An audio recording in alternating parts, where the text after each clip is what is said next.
શું મિત્રો તમે તાળી પાડતા શરમાવ છો? નહીં શરમાવાનું.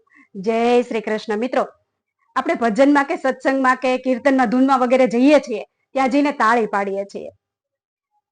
આપણને એવું લાગે છે કે બધા તાળી પાડતા હોય એટલે આપણે પણ પાડવી જોઈએ.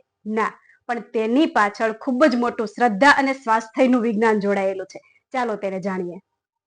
મિત્રો, આપણા હાથની હથેળીઓમાં શરીરના દરેક અંગના એક્યુપ્રેશર પોઈન્ટ આવેલા હોય છે. જ્યારે આપણે તાળી પાડીએ છીએ ને, ત્યારે આ પોઈન્ટ દબાય છે, જેનાથી આપણા હૃદય, ફેફસા અને પાચન તંત્ર વધારે કાર્યક્ષમ બને છે. તાળી પાડવાથી લોહીનું પરિભ્રમણ વધારે તેજ બને છે, એટલે કે આપણું બ્લડ સર્ક્યુલેશન તેજ થાય છે, જેનાથી બ્લડ પ્રેશર કંટ્રોલ થાય છે અને ખરાબ કોલેસ્ટ્રોલ ઘટાડવામાં મદદરૂપ થાય છે.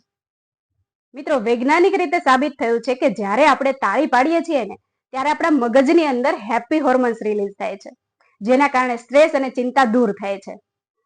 આપણા વડીલોએ એટલા માટે જ તો ભક્તિ સાથે આ સ્વાસ્થ્યને વણી લીધું હશે. એટલે હવે જ્યારે પણ તમે ભજનમાં, કીર્તનમાં, સત્સંગમાં, ધૂનમાં ગમે ત્યાં જાઓ ને, ત્યારે દિલ ખોલીને તાળી પાડજો. તમારા સ્વાસ્થ્યને સુધારજો અને સાથે ચિંતાને ભગાવજો. અને હા, શરમાયા વગર તાળી પાડજો, કે જેથી ભક્તિ અને શક્તિ બંને મળે.